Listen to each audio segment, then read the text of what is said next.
Evening. Great to see such a turnout, and I want to welcome you to the second in our series of business leadership in the Spokane area. I'm Patrick Jones. I head up the Institute for Public Policy and Economic Analysis here at Eastern, and we are so happy that you're here. I know that there's maybe a bit of coercion is too strong a word. There's a bit of a push from your professors to make this happen. But I hope by the end of the evening you realize that that was a good nudge that your faculty members gave you. So we have a wonderful speaker tonight that I've known for, I don't know, 15 years, working on certain aspects of Eastern Washington University. I'll introduce her in just a sec. But just let me tee this up a little bit by saying we're here for several different reasons, which I hope you'll see by the end of the evening. First of all, we're here to learn. And learning can take many different forms. Learning can be the classical form that you're about to go into this evening in your classes. It can also be learning by doing, or what we call in higher ed, experiential learning. And it can also be learning by listening to what others have experienced as they've gone before us. And that's what we're here to do tonight, is to hear from our speaker about her experience that started, I won't say how many years ago, but started a few years ago as an Eastern student. We're also here to be inspired, besides learning. And I just hope that all of you are thinking about your next steps after you leave Eastern, and that a job is more than a job. A career can be a lot of richness in your lives, and you want to obviously know what you're getting into when you start that job. So it's often very fascinating and helpful to learn from others as they have navigated the challenges of their professional life. And again, we hope to hear some of that tonight from our speaker. Be sure and ask questions, because I know that this is something our speaker would love to hear. So as you're inspired by what you hear from Katy Bruya, please ask some questions. And finally, we're here to have a little bit of fun. Believe it or not, in the era of work from home, it's good to come together. And it's good to actually be over a dinner table together. Not that we're going to be dining together, but there will be food at the end of the formal presentation. So hang around for that. And we've also invited many people from outside of Eastern. And if I could just ask all the students to think about, if they are inspired, if you enjoy coming together, that you make a pledge to introduce yourself to one person tonight whom you don't know. So please think about that. There's a lot of folks, I think, who would be interested in talking to our students. So before I introduce our speaker, I'd like to introduce a few people in the audience that I think bear mentioning. First is the advisor of the business school board, the head of the chair of the advisory board, Mr. Jim DeWalt. Jim, did I see you come in? There you go. Thank you, Jim, for coming. Thank you for your service to the advisory board. We have the dean of the college that the business school is in, and that's Dean Martha Raska. Would you please stand up and wave, Martha? We have our, what we call academic officer, the provost, Dr. John Anderson. There he is. Big, tall Dr. Anderson. And certainly, last but certainly not least, our president, Dr. Sheri McMahan. So if President McMahan would come and take the mic. Before I give it to her, I just want to say, for all of you in the business school, that I've been so impressed by many things about our president. But just know, she came from a business family in Southern California. She understands business. So thank you, Patrick. Thank you so much. We have some seats up here. If any of you would want to sit down, let's fill these seats. Lots of seats up here. So come grab a seat. Jim, if you're back there, you're welcome to come up, but right next to the provost here. You sure you want to come up? Right here, we got you. So welcome, everyone. Thank you to the business faculty and to Patrick, your institute, for putting this together. Dr. Islam, wonderful, wonderful. It's so great to see so many students. We appreciate you. And as Patrick mentioned, experiential learning is just so important for your success. And as Eastern moves forward, we'll be integrating that into more classes and more assignments because we want you to be successful. Experiential learning and high demand fields, that's where our strategic plan is headed. And we are really excited about that. And we're excited you're here today to learn. And we're excited to have you, Katy, as an alumnus. We have, just so you know, over 44,000 alumni out in the Spokane region. So as you look for jobs, don't forget to show a little bit of Eagle pride. You never know when you're going to meet someone that might make that difference. My very first job, so I grew up in California and I was in a sorority called Tridelt, and I had a little Delta necklace. My very first job, I was hired because I had that sorority necklace on. The person that hired me was an alum. So don't be shy to wear your Eastern pins and gear. You wouldn't wear a sweatshirt to a job interview, but certainly your Eastern pins when you go out there and interview, because we want to hear all about your successes. So thank you again, and thank you to Washington State, your bank, that all of our guests are here as well, and enjoy. Thank you. Thank you, Dr. McMahan. By the way, she has a pin, an Eagle pin, as I do. We have some extras around the corner. So anybody wants an Eagle pin, come and see Dr. McMahan or me or our Barb Ritchie. Wave your hand, Barb. She's the one who gave me the stash. So the way it's going to work tonight, we're going to have a talk by our speaker, Katy Bruya, that'll last about 20 minutes. There'll be some Q&A, actually a lot of Q&A, more Q&A than the presentation. And Professor Aldana Shah, wave your hand, Aldana.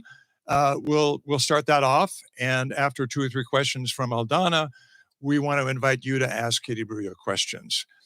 After that, we're going to break up, and we have our food waiting around the corner.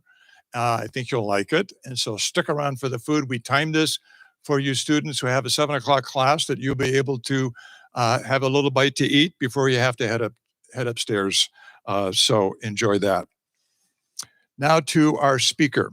Katy Bruya is the Chief HR Officer and Senior Vice President of Washington Trust Bank.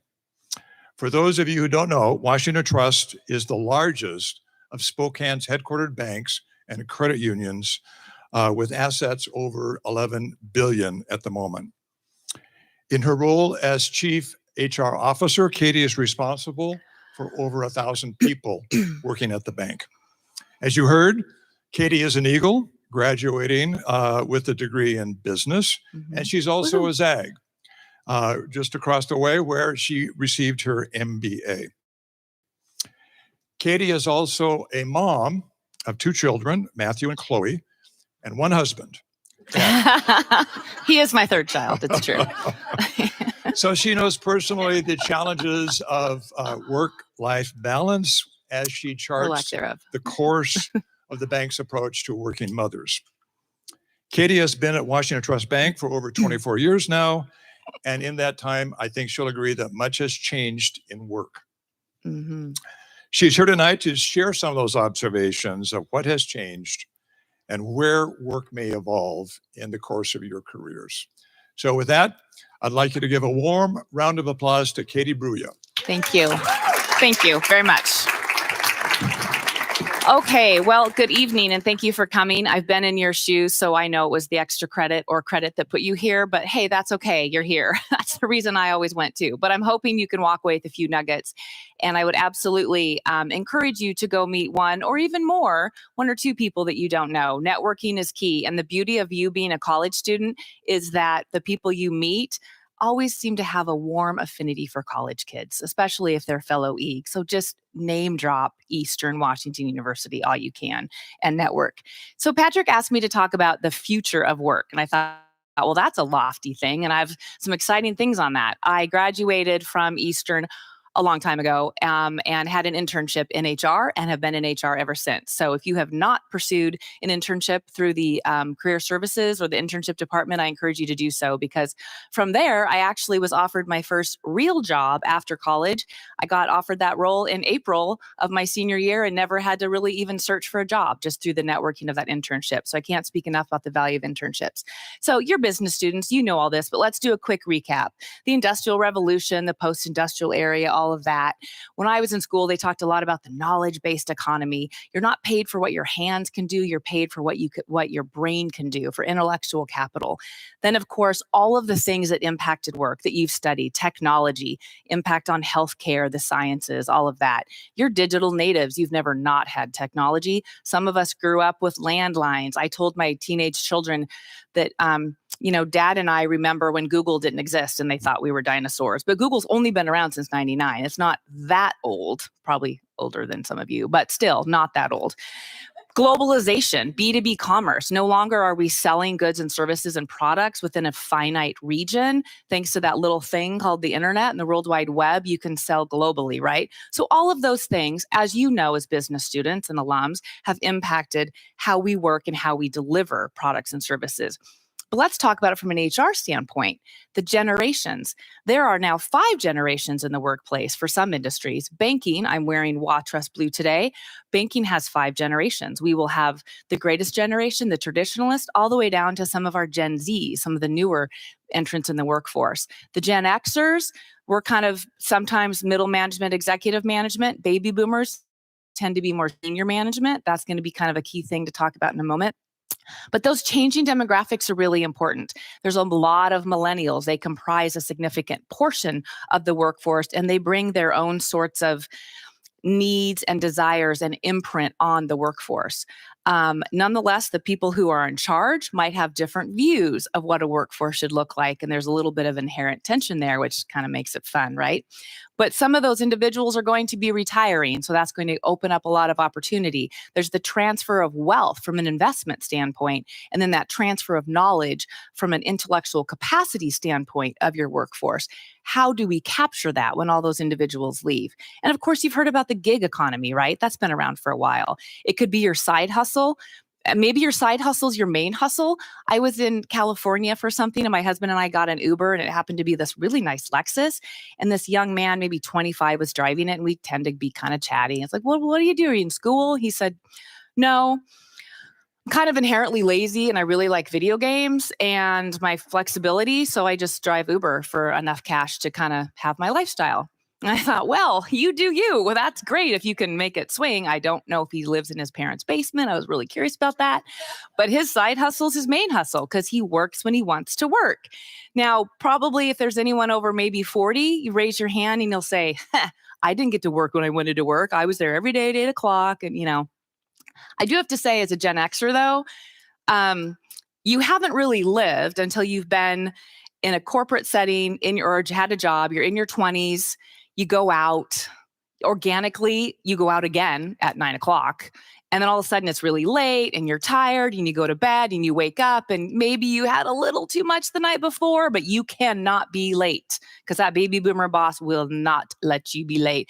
And you hop in your car and you throw your makeup on at the stoplights and you drink your coffee and you slide in at 8:01 with the stamp from the bar still in your hand, unwashed, but you made it at 8:01. Remote work? Not fair. You can go drink all night, roll out of bed, and show up and still be kind of on time, right? We had a lot of grit. It was hard and hard day because we didn't have remote work. But nonetheless, that's now the gig economy. People don't want to do this whole, I have to show up at 8 to 5 and be in a cubicle and all that. Statistically speaking, many people still do. But there's this sort of anti-corporation. Now, I work in a corporation, but this isn't Wall Street. This isn't Goldman Sachs. This is Spokane. We're a lovely company, family owned by people here in Spokane. Almost 1,200 employees in 3 states, several of whom came tonight. That's very nice of you. Thank you for coming. Mingle, Eags, with these Trust people. They're great people. But it's still a concrete jungle downtown, right? So people, especially this demographic in this room, maybe you watched your parents, you're like, yeah, they looked a little stressed and they were cranky, and sure, they made some money and we had some vacations and stuff, but I don't know that I want that. Maybe you want more money now and then when you want it. Maybe you want to open a yoga practice or have time to take yoga, or you want to do side hustles or Ubers, or you want to be a contract worker and decide when you want to work. So how did you get that? Well, it took a global pandemic for most of Spokane to embrace that. Lots of industries were doing remote work a long time ago. Lots of industries were not. You may not know this in your early to mid 20s because the pandemic was 4 years ago this March, not that we're counting. And that 4 years has been maybe your first year, all of college, most of your 20s. I feel for you, especially if you graduated in 2020. You were robbed of your senior year in high school. My kids were in junior high of COVID. They were robbed of that formation and socialization skill building piece. But a global pandemic turned the workforce upside down. And I could talk ad nauseum about what that impact was. And HR professionals across the globe are saying, will the pendulum swing back? And people ask me this all the time. And last night I was at a dinner at Gonzaga for a Foley Institute Award thing from Wazoo. And I was talking to the head of the Eastern Washington Division of Primera. And he said, we downsized our building. We will never be back on site fully. Never. As a medical insurance company, claims company, my call center people, I will never pay rent for them to come on site. They will do it from home. Certain job groups will always be permanently remote. Banks notoriously were not known for being remote. We embraced it because we had to, like a lot of people in March of 2020. And now it's there, and you cannot put that proverbial genie back in a bottle. So what do? We went from our little blazers and our little conference rooms and our offices to Zoom, WebEx, Teams, remote, distributed employees. You know, there's so many pros and cons to all of that, right? It opens up your talent workforce because now you can hire in other areas. But you might lose some of the in-person collaboration. For every pro, there's a con, right? For both the employer and the employee side. But now basically employers say, hello, or employees say, employers, give me this. I want both. I want to be in the office so I can see the people, drink the bad coffee, get to talk about what we did last night, whatever. But also, you know what? I want to be at home and I want to do it when I want it. Now, for a while, employers were kind of candidly held hostage against the wall a little bit and said, okay, there's nobody working right now. We'll do whatever you want to keep you. That pendulum has shifted a little bit. But, you know, here we are 4 years later. What are the days that most conveniently feel like work from home days? Monday and Friday. You walk in any corporate garage, Monday, Friday, pretty empty. So everyone's had to learn digital skills. So I presented something in 2021-ish to the business school at Gonzaga, and they said, how do we do our resumes? We haven't even seen in person anybody, right? And I said, well, look, you have some skills that statistically come more naturally to you as a younger person called digital communication. So you can go do some reverse mentoring of other generations and other people and show them how to really make Teams sing, how to use WebEx, how to hit mute. Why did it take us 2 years to learn how to finally hit mute on a call? But it did, right? So some fun stats. Zoom had 10 million daily meetings in 2019, which is a lot, 10 million users all across the globe. 300 million in 2000. People got really excited. Investment club people pay attention. And they said, we should totally buy stock in Zoom because hello, and DocuSign and probably Peloton. And there's a lot of things we should have bought stock in. Well, they all bought stock in the wrong company. The ticker was ZOOM and it's some Beijing company that makes parts. The ticker for Zoom was ZM. So there's this whole article about how in 2020, this random company saw its share value go up 183% because all these people bought it. So do your research. But that's capitalizing on an opportunity, which business school should teach you, right? That's the future of work. We're going to capitalize on an opportunity. The third place, I studied that in graduate school. You have school, you have home, and then you have that third place where you want to hang out with your friends, be at a coffee shop, do some homework, whatever. Work became the third place for a while, and some companies embrace that. A lot of companies, financial institutions especially, said, I'm sorry, you can't have somebody go put a laptop with client information at Starbucks. Are you kidding me? So if you want to work in cybersecurity, InfoSec, management information systems, so many jobs for you because the third place kind of just is because you told us as a workforce that you needed that. We know why people want remote work. We get it. I had people from my Seattle office call and say, man, I had no idea the simmering road rage I had on I-5 every day. I didn't realize how sick I was of planning my life around traffic or if there's a Mariners game or whatever. And when I didn't have to do that because of 2020, because they couldn't be together, they realized like, whole new world. And they didn't want to go back. Well, guess what? It's $55 a square foot in Seattle, 25 here for Class A office space. That's sort of expensive. What are we going to do with all those leases, right? So corporations had a lot of work to do, but recognize dry cleaning bill, paying for parking, the flexibility of time. They got it. Some industries sooner than others. That being said, it's a little mixed bag for people on remote work. Look to the right of the screen. 2/3 say, I have to admit, I kind of miss seeing some people, over half say I miss seeing some people, and 2/3 say, I'm really tired of staring at a screen. In fact, I think we've actually lost the ability to network in person, so I would really encourage you to not let that muscle atrophy. We have to be able to connect one-on-one with people, whether it's an Uber car, an airport, a network thing where you're forced to do it to get credit or whatever. We can't lose that. That's like a human need for connection and for business. Golf course, it's true. That business happens there, racquetball court, wherever. Not always just on digital. That being said, I have an employee, she's a rock star, but she said, you know what? Now that I've experienced a taste of this, I will never not work in a company that offers hybrid remote because my lunch hour means I get to walk 5 minutes to my first grader school, pick him up, spend a few minutes with him, connect with him, feel good about being a working mom, not quite so guilty like a lot of us did, and then grandma comes and gets him. Could she do that from downtown? Sure. But she'd spend 20 minutes driving, 20 minutes back. She'd have, 15 minutes with them. She will never not work where there's not hybrid. The future of work is that these demands / requirements will not change and employers need to be ready. So businesses are ready.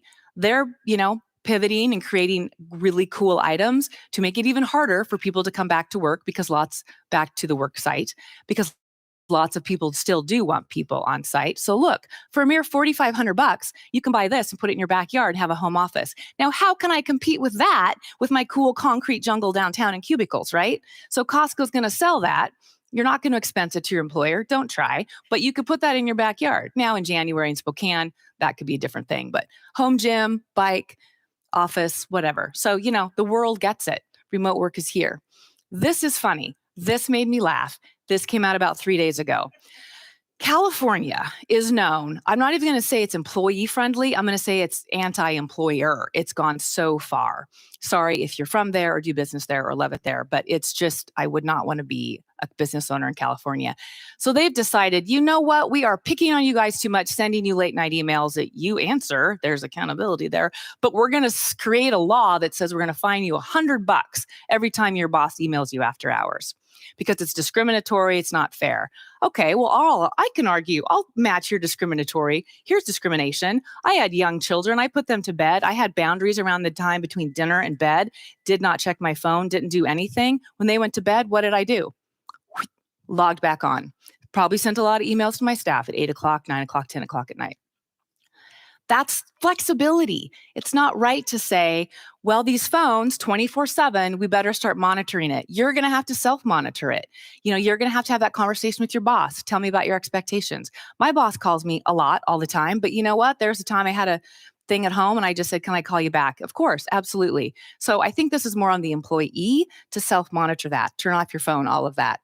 You'll have to manage that because I get that your generation, there is no separation of church and state, so to speak.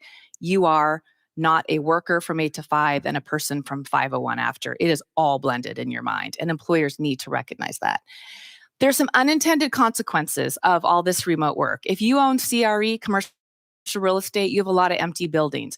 Downtowns across America have vacant buildings that are now having people go inside and do things they shouldn't be doing, drugs, illegal behavior, criminality, etc. So we don't want to have a bunch of empty buildings that get taken over and become dens of crime. Out of business signs are popping up. Home gyms have made it really hard for gyms or personal trainers to stay in business. They've had less customers, restaurants, boutiques, right? So all of you at home, you're spending money online. you're not spending money in person, right? That's not a new thing per se, but it's really changed a lot. People don't go out to lunch if they're not working on the same team and they're remote. They're eating lunch in their kitchens. So Patrick said, okay, Katy, what's the future of work? So here's what the research says. The 5-day work week will go away, become 4. I'm sure all of my Watch Us people are saying, Katy, when are you going to set that rule? Not today. That's what people say. I don't think that will happen anytime soon. We are the leader of the free world. Germany takes all of August off, and it's great. Are we really going to lose our status globally and slow down 20%? I don't know. Maybe, but I'm not really sure. Housing subsidies, inflation, gas, rent, all of that, very expensive. Some people say, pundits, researchers, companies will have to provide some housing. Schweitzer Mountain did that for their employees. Hard to get people to move to Sandpoint, North Idaho. So they did create employee housing. So I think it's industry specific. DEI obviously still here. Mentoring, there will be more mentoring. Much like those of you that might be young parents say, I want my children to have a better childhood than I did. You may not even realize it, but as a professional, you're thinking, I want my young up-and-comers to have a better experience than I did. While we all pride ourselves in all the grit that we have because we kind of raised ourselves, we also recognize it would have been nice to have a little more support. So I think there's way more mentoring happening. You just have to ask for it and people will be happy to avail themselves to you because, we didn't always get it, generationally speaking. So the things that the future employees want, probably from this list have not really changed. You want to be paid. You want titles more than other people want titles. So that's going to become something to make sure companies recognize. You want to be promoted. You want to have flexibility. I think the key thing is it's all combined now. There's not this separation. And what I keep seeing is that people don't want to get out of balance. My 14-year-old daughter is a freshman. God bless her. I talked to her about club volleyball next year, and she looked at me very seriously and said, Mom, I just need work-life balance. I thought, you are 14. And I got a little kind of like, you don't get to say that until you've been unbalanced. And then I realized I sound like that old lady. Like, no. You don't get to ask for those things until you've suffered a little like me. And I realized that's not really the message I think we should say. And I think the message of the millennials and the Gen Zs, they're coming in saying, yeah, we want to start balanced. We don't want to freak out, get really stressed and unbalanced, and then say, okay, we need to restore balance. So from a workforce perspective, I think employers need to be ready for that because you're going to be coming in with these expectations of, I think I'm going to do it a little differently. But that being said, who's in charge of you? People who want you to work really hard, not necessarily be stressed out and miserable, but work really hard, prove your worth, add value and contribution to the company, right? Business 101, maximize shareholder value. So until that generation isn't really in charge anymore, a lot of those edicts will still be there, but I think the right companies will recognize the workforce will have different needs and demands. So to wrap up, what are the skills you're going to all need? The same list that was there 30 years ago when I was in my early 20s. Be collaborative, be innovative, problem solve, be creative, liberal arts majors. This is what you do, right? All of these things. Business majors need to have this or partner with some of those humanities folks that bring a little bit more of that to the table. Not that you don't. Certainly technology, digital, your career path. I've said this way before COVID, but your career path sometimes goes here to go here, right? It's not up like it was in the old days. It's very squiggly, kind of a weird little yellow brick road. But the number one thing, and people who know me know I preach this all the time, the number one skill I think we all need is emotional intelligence, those people skills, so to speak, because you can be incredibly smart and incredibly good at what you do. But if you leave a trail of dead bodies behind you, you're not going to get anywhere. You need to have the emotional intelligence to problem solve, interact with people, manage their relationships, manage your emotions and the emotions of others. So EQ is your thinking brain and your feeling brain shows up in behavior. It's not some wonky psychology thing. Harvard Business Review has been talking about EQ since 1999. It's an actual business thing. It is very important. And there's a whole book on sales and EQ and how it impacts sales. And bottom line, the higher up in a corporation you go, the more you need EQ versus IQ. Now, would I say you can be kind of dumb and not have book smarts and make it really high? Well, no, I wouldn't say that, because one time I gave this talk similarly in front of my boss. So I said, of course, you need a combination of both. But research will show, and the University of Iowa did a huge study, EQ became more important the higher up you went or the more you were in sales. So what I want you to have for the future of work, employers recognize this workforce is coming in with dramatically different ideas of what work looks like than it was for us, and we need to accept that. Employees, you need to have EQ, and then AI, which seems like a kind of a cognitive dissonant thing. Artificial intelligence is amazing and horrific at the same time. You could do hours on AI, right? Double-edged sword.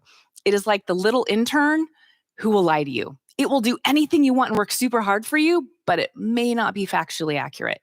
We're still figuring out what this looks like, but you can augment your jobs and be more efficient. Your assistant can do meeting minutes and agendas now and spend more time on other things. AI will probably replace some jobs, not all of them. There was an old saying years ago that there will be 2 employees in a factory, a man and a dog. A man to turn on the machines and the dog to make sure he doesn't touch them and wreck everything. And that was said in 1989. So even years ago, they were talking about the future of work being automated. So it's going to be more automated with AI, but we're still going to need human capital. We're still going to need people who understand how to collaborate, work together. At the end of the day, we're still going to need business majors and humans to work together. The future is bright, and I'm very optimistic about it. Thank you for your time. Happy to entertain any questions.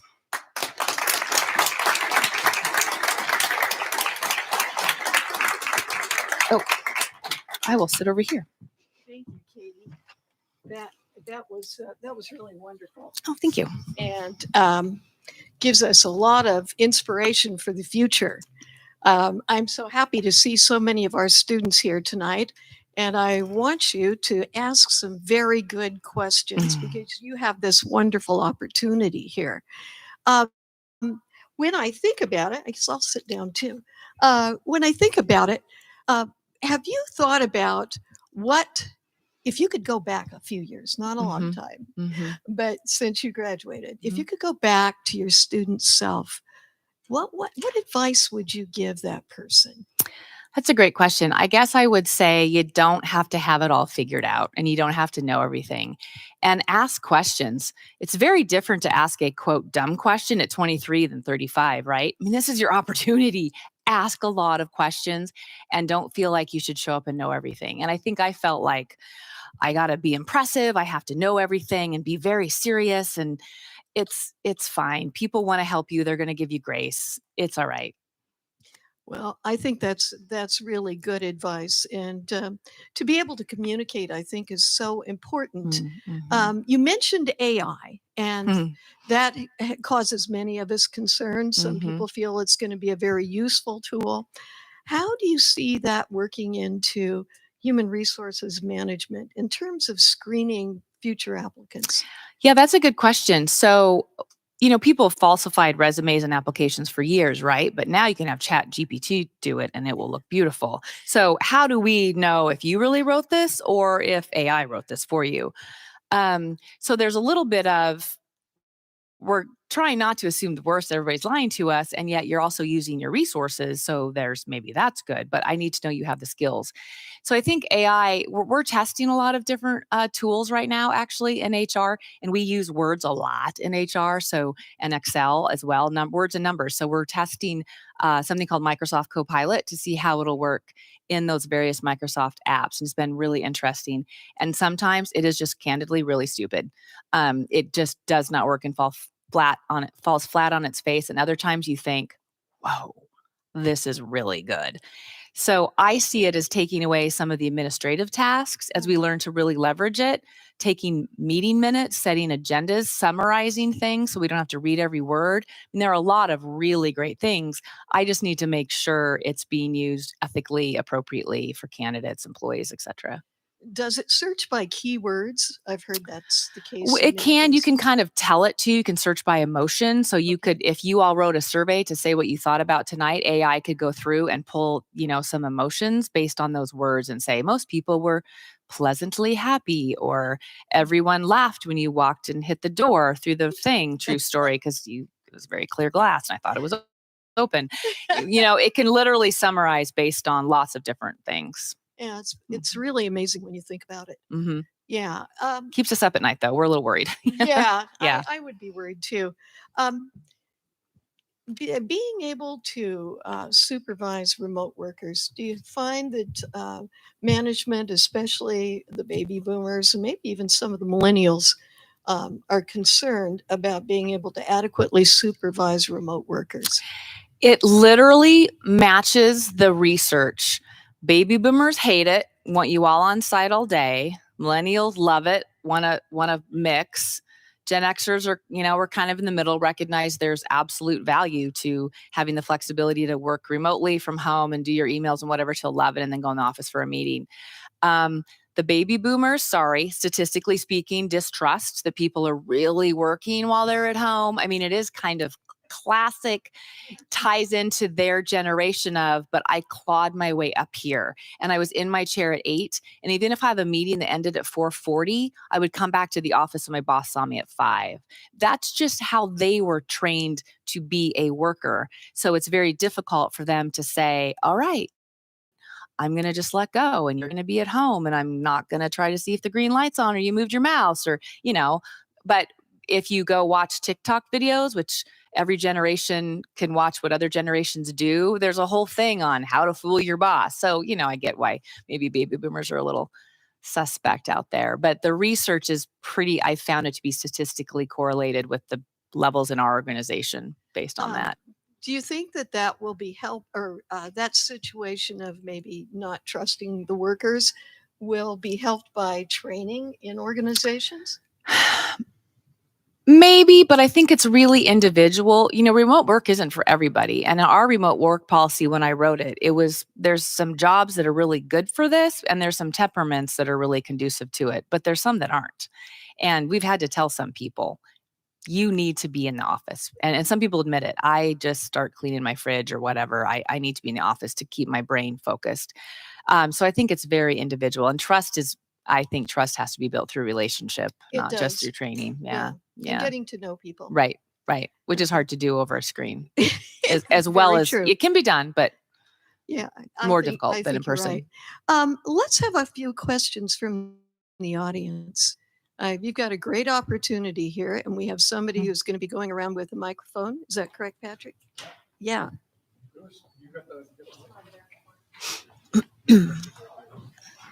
All right. Habib, are you doing it? Oh. Go ahead. Hey, Barb's loud. Oh, here he comes now. Thanks. So you talked about IQ, EQ, Mm-hmm. and if you had an employee who needed help with the EQ, what would you recommend? Like reading a book, or? Great question. Yeah, there's classes, there's conferences, there's books. Daniel Goleman, Goleman, was kind of the preeminent author of this. He's a PhD, so the book's a little dry. Sorry, professors. But there's lots of other, but it's very informative though. I read the whole thing. But for an employee who might need some information that they can use right away, there's a lot of EQ resources available. I would start with Harvard Business Review, hbr.org, because they've got some quicker, shorter little job aids. But there's 5 main pieces, and it starts with understanding your own emotions and then regulating them. And that's kind of half the battle sometimes for people in the workplace. Conflict resolution will continue to become a skill that really will need to be, that muscle will need to be flexed a lot when you're dealing with people in person versus remote. remote work worked really well for our particular company because we had a lot of long-term relationships. The new people coming in, we've actually said, you need to be on site for a while. You need to build that trust, build that relationship, let people get to know you. And then when you're a tiny little thumbnail on a screen, you have that connection. But when you only start with a tiny thumbnail on a screen because you're 5 states away, you have to be more intentional and you have to have more EQ to be able to relate and not misunderstand things and assume the worst and all those things that can happen in communication. Okay, let's have another good question.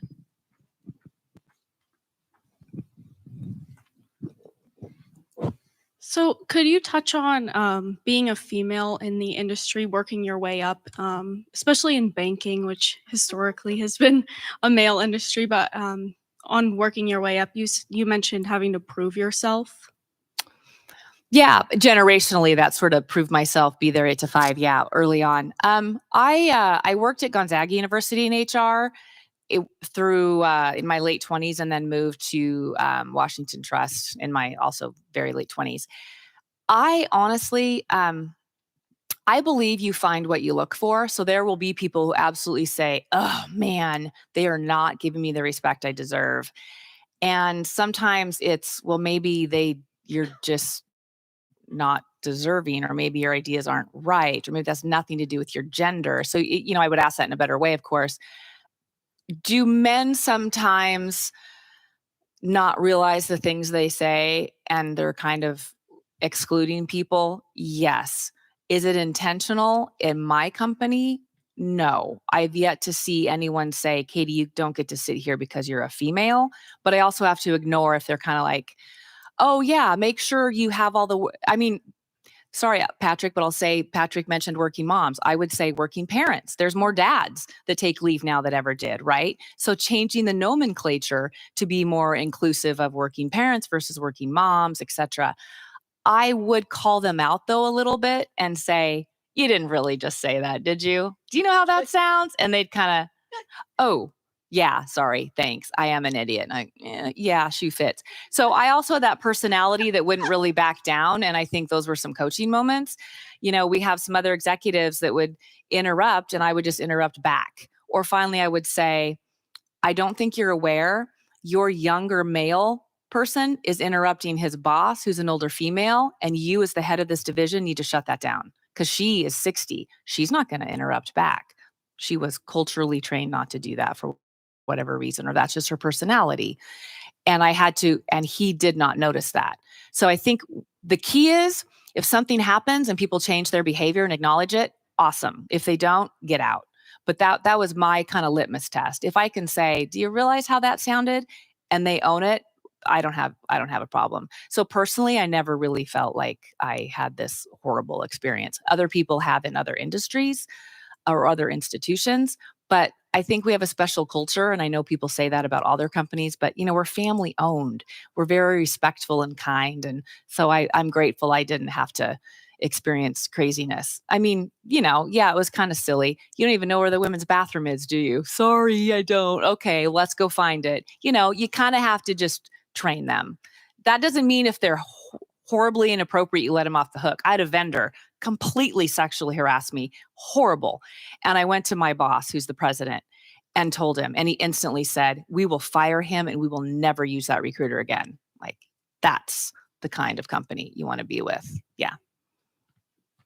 Good question. That's a really good question. Can I add one more thing to that? Sure, go ahead. I think women your age, having a 14-year-old daughter, you're fierce. I actually look at my son and think, man, you're going to get run over. Women, you young women, you are awesome. And you are not holding back and you're appropriate. You're not being jerks about it, but you're coming in like, here's what I bring to the table. Here's what I do. You need to listen. So honestly, I think the men better watch out because you are coming in and it's great. And I love it.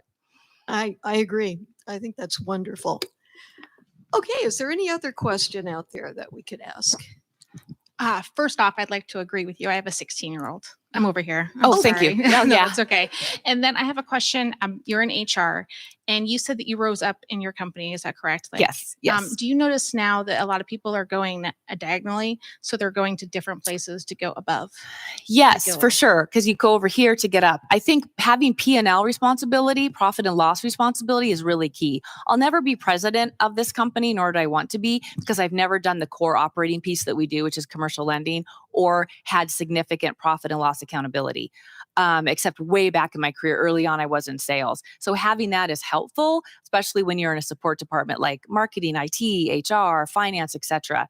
So absolutely, if you can find ways to get those particular pieces on the tools in your toolkit, as they like to say, absolutely. So if it's a lateral move, go be an entrepreneur, start a company and say, yeah, I get how to make money. So when I come into your company in this role and support you, I understand what the salespeople are facing and what that means. And I can read a financial statements and a balance sheet and all of that. I think those things are key. So I'm all about going sideways to get those skills so that you go up. I think that's really good advice. Being able to get a wide breadth of experience. Yeah. And there's a lot of Khan Academy. There's so many things out there, certificates that universities offer. You can go out and get lots of things in your resumes to show that you know that. That you have content knowledge. Content knowledge. Yeah. Yeah. I think Barb had a Well, question. and I also get when I Kinda listen scared. to you speak, it helps to have maybe to communicate and kind of educate those people that need to be a little more sensitive, that you have to have a pretty good sense of humor. Yes. Sense of humor can get you through a lot, right, Barb Ritchie? Yes. At the end of the day, it's not rocket science, unless you are working for NASA, in which case I don't know what to tell you. But, sometimes we all just need to relax. It'll be fine. Tell your boss, it'll be fine. Yeah. Oh, that is, I think, a lot of wisdom to share. Thank you. Any other questions at this point? And I'm sure when we have the networking and a little bit of time. Oh, there's one guy more back back there. there. Yes, go ahead. Hi. Whoa. Hello. When did you know that you were ready to be a manager? Oh, wow. When I was 8 and bossed all my friends around, maybe. It's funny. A lot of people want to be leaders and managers. And when I interview them, I say, okay, here's the deal. The buck stops with you. You get all the sticky problems. You're not the fun guy that gets to go see clients and whatever. You're now the boss, not the peer. So there's certain things you don't get to do anymore. And people are going to come to you and complain. Are you sure you really want this job? Because it's not all glamour, right? But I really liked getting results through people and bringing them together and hopefully having a vision and getting everybody going. Because I had all these ideas. I knew I couldn't do it on myself. So my first management job, I was probably 24 and she was, I bet, probably my mom's age. And she was very gracious and kind. And I'm sure I screwed up all the time with her, but she was great. But the most learning I had was a really hard employee that was really challenging. And that's where I grew the most, for sure. But that's when I knew. And the biggest prop I will give is to people who say, I want to lead. They go do it and they recognize, no. And they step back.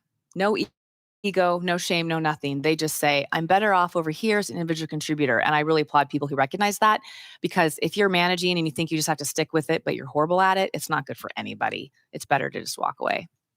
Okay, that leads me to think that there could be a lot of turnover in jobs that there hasn't been in the past.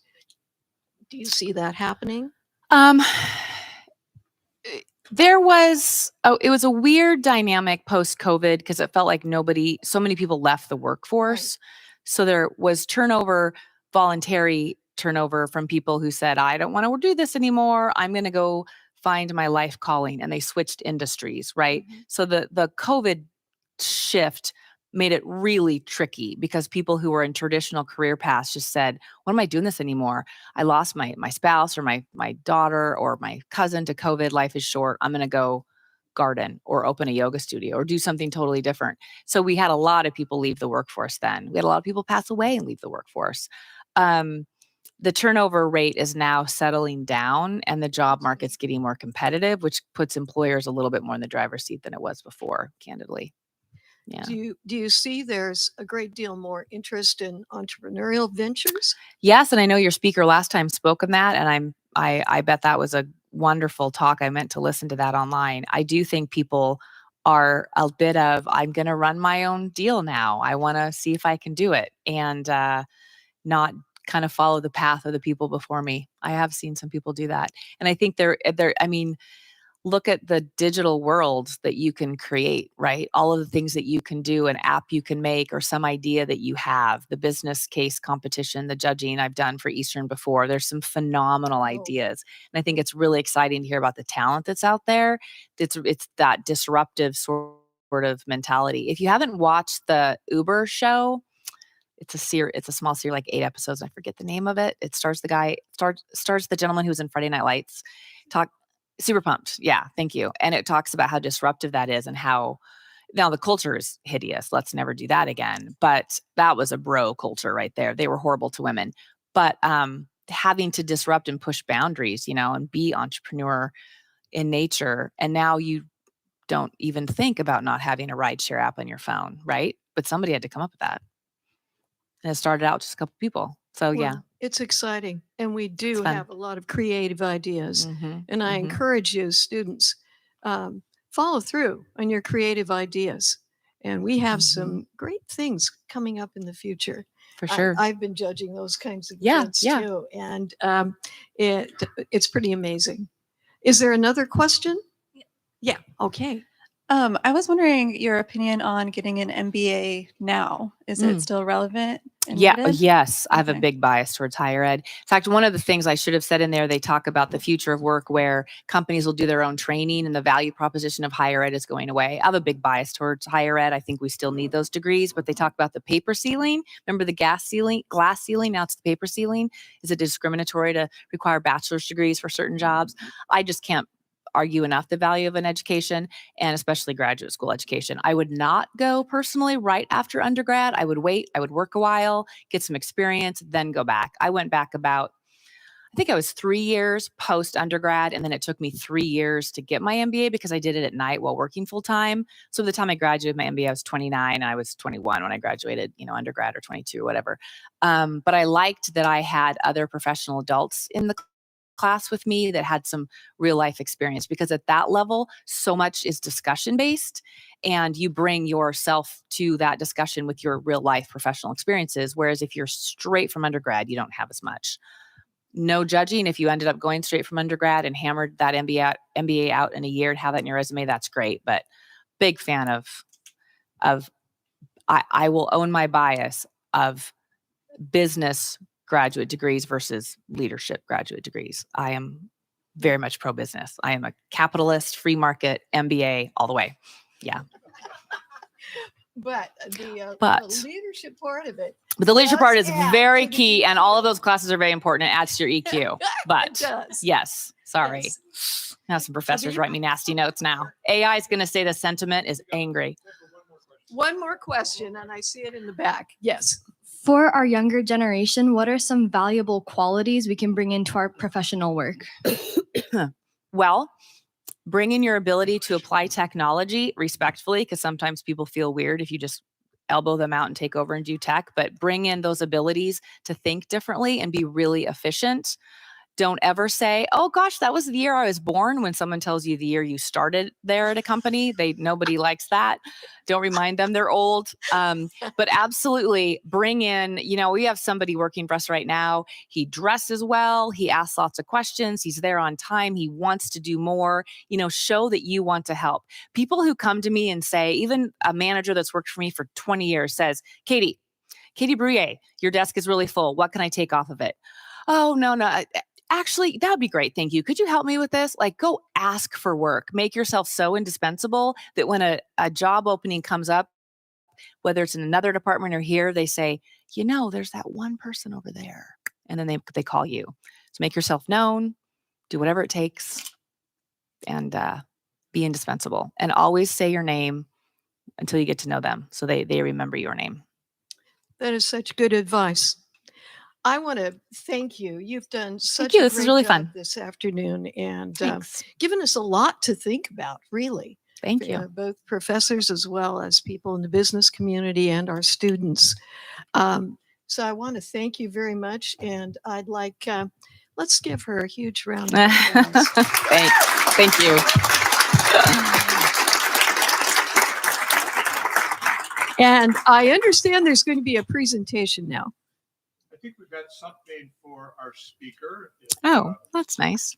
Professor Joe wants to come From the School of Leadership Studies, he's going to hit me on the head. Oh, that's beautiful. Thank you. That's lovely. Hi. Yeah, thank you very much. Oh, sure. So this Yes. is- yeah. Thank you. Let's get a Do you want me to hop down? I can't really hop. You might have to hop up. I hurt my arm. So should I go like this? Yeah. All right, perfect. Okay, Thank you. thank you. Thank you. Thank you. It's very nice. Thank you. All right. I'm holding you up from food. So, that's Katie so is right. nice. As Thank you. always, we do have quite a bit of Thanks. food that will be brought out right now. And those of you who have 7 o'clock classes, make a beeline to it, but don't forget what we asked, to shake somebody's hand whom you don't know. So with that, thanks for coming. On May 15th, we'll have our third speaker, Dan Rourke of Gestalt Technologies. So hope you can come to that.